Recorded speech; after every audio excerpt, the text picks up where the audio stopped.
The NBA's all-time leader in scoring. The NBA's all-time leader in minutes played. Games with 20-plus points. Consecutive 10-point games. Most steals in the playoffs. Most field goals made in the playoffs. Most free throws made in the playoffs. Most points in the playoffs. Most games played in the playoffs. And so on and so forth. It's LeBron James. If you know anything about Le Chosen One, or Captain L'America as people started calling him this summer, he has been reigning terror over the NBA for upwards of 2 decades now. If there's anything we've seen from LeBron, we've seen the greatest longevity that we've seen in the NBA ever. We've seen incredible durability from him as well, and we have not really seen much of a decline when it comes to his elite athleticism and ability to score and play make for his team. So today we're going to be taking a deep dive into LeBron James's 22-year reign over the NBA. Hello everyone, I'm Mason, and make sure to leave a like and subscribe to the channel. Turn on that notification bell so you never miss an upload. Thank you. You guys want anything? I'm going to throw something on the grill for LeBron's birthday. LeBron Raymond James just turned 40 years old, and yet again he's showing us that he is immune to the effects of father time, with multiple performances scoring over 30 points a game in their recent battles against the Hawks, Trailblazers, and the Warriors. And in all 3 of these games, the Lakers would end up winning due to the high level being played from LeBron James. So happy birthday to a guy that has been dominating the NBA for upwards of 2 decades. LeBron came into the league scoring at a high margin already, and in his 3rd season was already averaging 30 points a game. But the thing is, from LeBron, it hasn't always been a celebration. In fact, it's actually been the opposite. Ever since he came into the league, he's faced immense amount of pressure. Coming out of high school and being one of the greatest prospects the NBA has ever seen and being labeled as the chosen one, LeBron had said, there's no pressure at all. I've been getting pressure since I was 10. I'm just doing what I love to do, playing the game of basketball. You love to see that from him, because going into the league, there was so much talk around his name and that he could end up being one of the greatest players that we've ever seen. For LeBron being drafted to the Cleveland Cavaliers, a team that was very, very bad at the time, obviously getting the #1 pick, they did not end up building the team around him whatsoever. As you look at some of the rosters early on in his career, and the best player on those early teams being Zydrunas Ilgauskas, who would end up making an all-star appearance in 2005 next to LeBron. He was faced with expectations of being possibly a league MVP and a Hall of Famer, and yet here he is today, exceeding all of the expectations that were placed on his name. And how exactly did he beat these expectations? Well, for LeBron James, it started off as he made early playoff appearances in 2006 and 2007. 2007, he would end up going into the NBA Finals against a star-studded San Antonio Spurs, Tim Duncan, Manu, Tony Parker, all those guys. And well, the Cavs didn't really stand a chance. LeBron put this team on his back for multiple seasons, carrying them what ultimately would end up being playoff losses to teams such as the Boston Celtics and the Orlando Magic. It was following 2 seasons with 60-plus wins, with the best players on the team other than LeBron being Mo Williams, Antoine Jamison, and Anderson Varejao, that he would decide to finally be fed up, and he would end up leaving to go to the Miami Heat.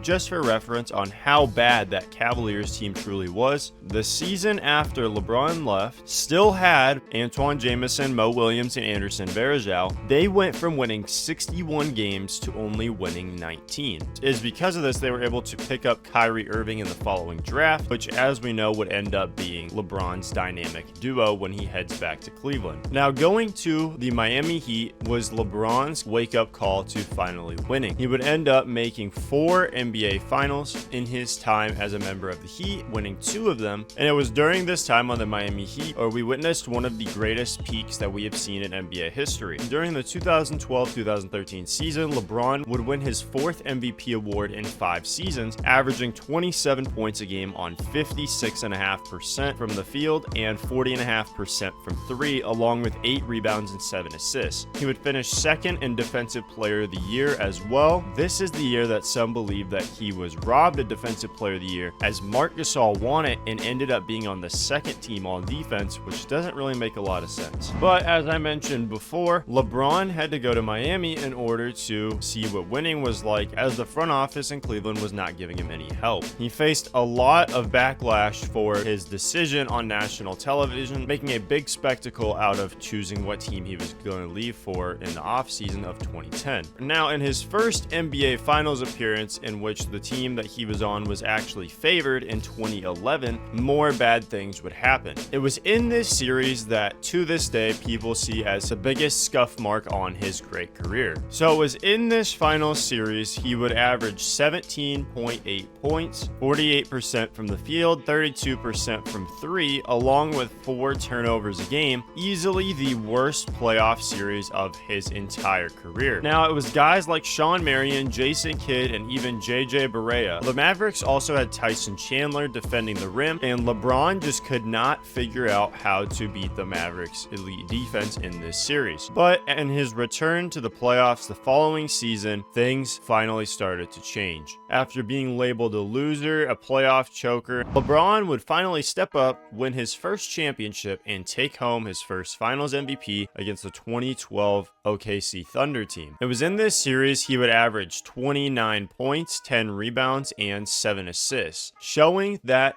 yes, he was capable of winning on the highest stage. They would win again the following season against the San Antonio Spurs veteran team, and it was in this series that LeBron was starting to truly show how clutch he could be. In Game 6, LeBron would have a triple-double, which led Ray Allen to making the amazing clutch shot to send the game to overtime. It was in Game 7, though, that LeBron cemented himself as a clutch player, Dwayne Wade even saying that it was the most clutch performance of his career. LeBron would drop 37 points, 12 rebounds, and 4 assists on 52% shooting. For LeBron, it was clutch bucket after clutch bucket in a very tight game with the Spurs, and he would play 45 minutes. Now, to some people, LeBron's career may be defined by his failures at the highest level and having a losing finals record, but to others, he is defined with his great performances and incredible dominance for such a long amount of time. One way of truly gauging his dominance in the NBA is when you look at his statistics from the spans of time that he was on each team that he played for. In the 11 years he was on the Cavaliers, he averaged 27, 7, and 7. In his 7 years on the Lakers, he's averaged 27, 8, and 8. And in his 4 years on the Heat, he averaged 27, 8, and 7. And if we're being honest, I don't think we'll ever see a player do this again over a 22-year career. The fact that his averages are the exact same on 3 different teams that he has played for. Incredible. Now, in 2014, the Heat would fall to the San Antonio Spurs in the finals. It was at this time that LeBron decided to head back to Cleveland, as it seemed that the Miami Heat were starting to fall apart a little bit at a time, with Dwayne Wade and Chris Bosh both not being as healthy and playing at the level that they were before. So what happened was LeBron teamed up with Kyrie Irving, who was drafted, as we mentioned before, to the Cavaliers, along with Kevin Love, who was traded with the first overall pick, Andrew Wiggins, to the Minnesota Timberwolves. The Cavaliers would be very solid that season and would end up 53-29. They would end up second in the Eastern Conference. They would end up sweeping the one-seeded Atlanta Hawks in the Eastern Conference Finals, falling short to the young Stephen Curry and the dominant Warriors, who had won 67 games. It was in this finals that Kyrie Irving and Kevin Love were out with injury. So we can see, looking at that finals, that it was pretty much just LeBron versus the Warriors team. He would end up scoring 36 points a game with 13 rebounds and 9 assists on only 40% shooting, but as we could expect, the Warriors threw everything that they had to guard him. And it is because of his lower shooting percentage that Andre Iguodala would walk home with the Finals MVP award, as he was guarding him for a majority of the series, especially when he was starting later on. After yet another finals loss stained LeBron's career, well, it was time for a change. Going into the 2016 season, a lot of people were looking forward to the Warriors and Cavaliers as a hopeful finals rematch, but also were not counting out the deadly Oklahoma City Thunder in the Western Conference. The Warriors would finish 73-9, the greatest record in NBA history, and would easily take their way through the first 2 series before running into that Thunder team that we talked about. The Thunder would win 55 games that season and finished third in the West behind the Warriors and the Spurs winning 67. After the Warriors would fall behind 3-1 in the Western Conference Finals before finally storming back due to great performances from Stephen Curry and Klay Thompson, they would find their way back to the finals once again. And then the Cavaliers had a pretty easy run through the East, except for the Eastern Conference Finals against the Toronto Raptors, in which it would take them 6 games to send those guys home. Looking back, we know that LeBron has it out every single time that he plays against Toronto in the playoffs, and that's why it's nicknamed LeBronto. From now, what is seen as one of the greatest NBA Finals in history, we got to see the Warriors climb off to an early 3-1 lead. And it wasn't actually until Game 4 that we saw Steph Curry have a great performance, as he would drop 38 points to give the Warriors that 3-1 lead. And well, the next game, Klay Thompson would end up having 37, and it would require a 40-point performance from both Kyrie Irving and LeBron to push them over the Warriors to send it back to Cleveland for Game 6. It was after Game 5 they would end up putting money in the ceiling. Tyronn Lue took money from each player and put the money in the ceiling, and he said they would come back and get the money after they win the series. Going into Game 6, it was not going to be easy. Steph and Klay would both have great games once again, but LeBron James came out with a 41-8-11 performance, pushing them to a Game 7 at Oracle Arena, which has gone down as one of the greatest finals games in NBA history. When the lights were the brightest, all the pressure in the universe was on these two teams. LeBron James showed up when it mattered most. In the first half, LeBron would only sit for a minute and 11 seconds. He would end up with 12 points, 7 rebounds, and 5 assists. Draymond Green led the Warriors at halftime with 22. The Warriors led by 7, 49-42 going into the half. It was at halftime in the locker room, Tyronn Lue would yell at LeBron to stop being so passive, stop turning the ball over, and guard Draymond, as Draymond was 5 for 5 from 3-point range, and LeBron was pissed. And in the second half of this game, LeBron would not sit for a second. He played the entire second half. The game went down to the wire. Now, with 2 minutes left in the game, 89-89, Kyrie would miss a tough floater, rebounded by Iguodala. They would push the pace, throwing it to Steph, back to Iguodala, and the rest is history. Kyrie would end up hitting a very tough 3-pointer to close out the game, and LeBron would win his 3rd NBA Finals, this one being one of the toughest championships we have ever seen. He was thrown so much adversity, and he still defied all the odds and would take home the championship finally for Cleveland and for all of his home fans. We haven't even mentioned LeBron's most impressive individual run, as in 2018, he was left without Kyrie Irving as he ended up going to Boston. LeBron would play all 82 games, led the league in minutes played at 36.9, would finish second in MVP behind James Harden, and well, most importantly, would have his most dominant playoff run of his entire career. A 7-game series with Indiana, a sweep of Toronto, and another 7-game series with Boston. It was through these first 3 series, he was averaging 34 points, 9 rebounds, and 9 assists.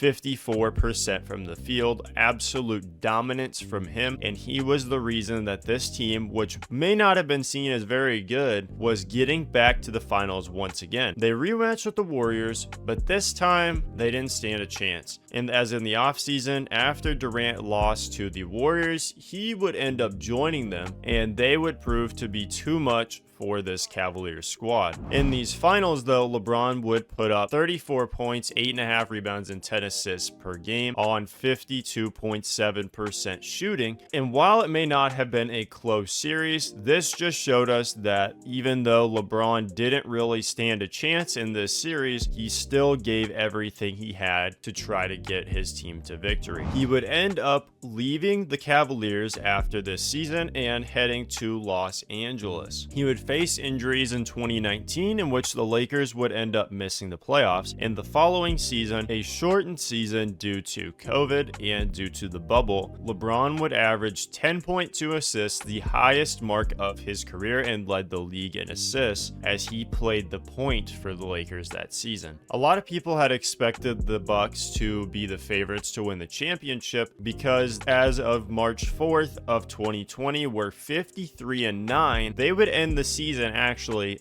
3-8 in their last 11 games. Now, as in this season, the Lakers would coast their way through the playoffs until they met up with the Miami Heat in the finals. A lot of people do not account for this championship from the Lakers as a real one. However, everyone was playing under the same conditions, so regardless, they played with what they were handed and they got the job done. Now, since then, the Lakers have been back to the playoffs 2 times, and both times fizzling out against the Denver Nuggets, a team they do not really have an answer for. LeBron is still one of the reasons that their team is staying afloat, and even in year 22, he still cannot be slowed down by the rest of the league, and he still puts on amazing feats on a nightly basis. But it was because of that 2016 NBA Finals that we got to see that when the lights were the brightest, when all eyes were on him, all the pressure in the universe was put on the shoulders of LeBron. He got the job done, and he got that $200 back that Ty Lue stole from him. And while some people may not like LeBron, which I understand everyone has their own reasonings, it's impossible to deny that what he's doing is something that we have never seen before. What is your favorite career moment from LeBron James? Let me know down in the comments below. Me personally, I really like his entire 2018 playoff run, as well as his dominance over Toronto. It was like you knew that LeBron was not going to let anything happen to him in the East. He was going to find his way out of it every season, and that's personally my favorite time of LeBron's career. Make sure to check out my last video here in which we talked about the Sacramento Kings and their struggles recently. Make sure to leave a like and subscribe to the channel, which you can click on here. It really means a lot to me, so make sure to do that as it's completely free and helps me out so much. Thank you all for watching today's video, and I'll see you next time, cuh.